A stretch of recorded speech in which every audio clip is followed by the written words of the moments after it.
तो आज हम देख रहे हैं रोंडा बर्न की बहुत ही चर्चित किताब द सीक्रेट। इसकी जो सबसे बड़ी बात है वो है आकर्षण का नियम, लॉ ऑफ अट्रैक्शन।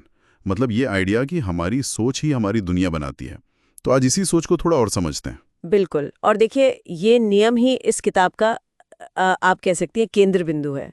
सीधी सी बात यह है कि आप जैसा सोचते हैं, अच्छा या बुरा, वैसा ही अपनी ओर खींचते हैं। किताब कहती है कि हमारे विचार एक चुंबक जैसे हैं जो बिल्कुल वैसी ही चीजों को, वैसे ही हालात को लाते हैं। दिलचस्प है।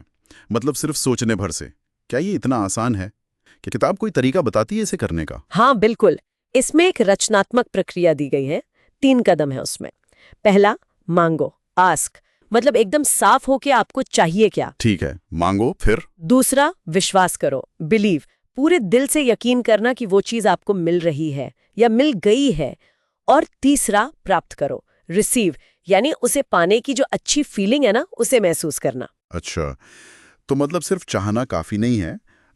ये जो विश्वास और महसूस करने वाली बात है, इस पर ज्यादा जोर है। बिल्कुल, यही भावनाएं किताब के अनुसार यूनिवर्स को सिग्नल भेजती हैं। संकेत। हम्म ये सुनने में तो ठीक लगता है, पर असलियत में वो विश्वास बनाए रखना वो मुश्किल हो सकता है, खासकर जब चीजें ठीक ना चल रही हों। सही बात है, मुश्किल तो है।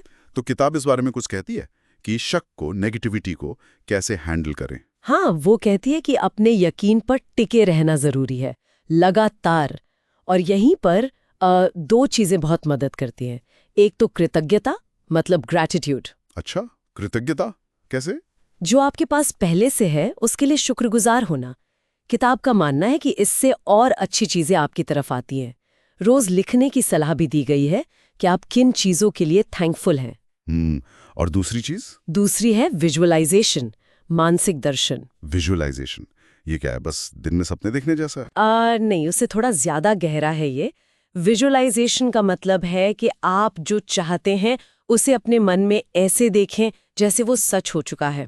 सिर्फ देखना नहीं, बल्कि उसके साथ जुड़ी जो खुशी है, जो संतुष्टि है, उन पॉजिटिव भावनाओं को पूरी तरह महसूस करना।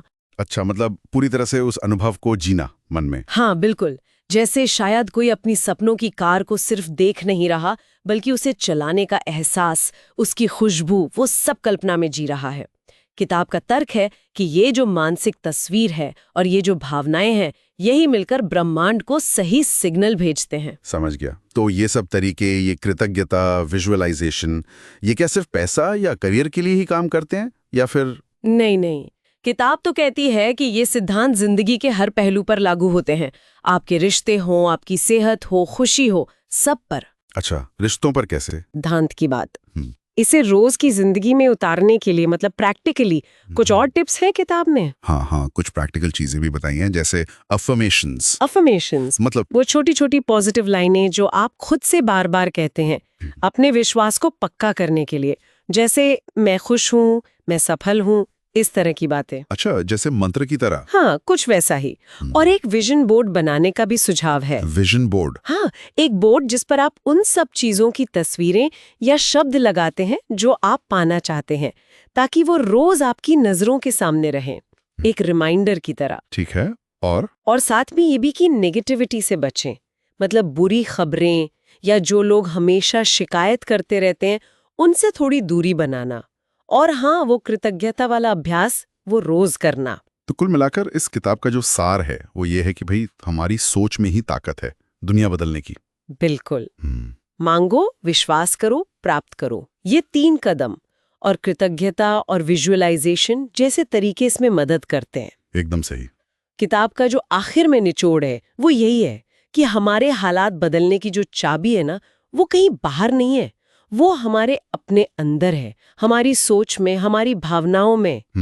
और ये हमें सोचने पे मजबूर करती है कि अगर हम सच में जानबूझकर अपनी सोच को उन चीजों पर फोकस करें जो हम चाहते हैं, तो हमारे रोज के अनुभवों पर इसका क्या असर पड़ेगा, क्या वाकई सब कुछ बदल सकता है।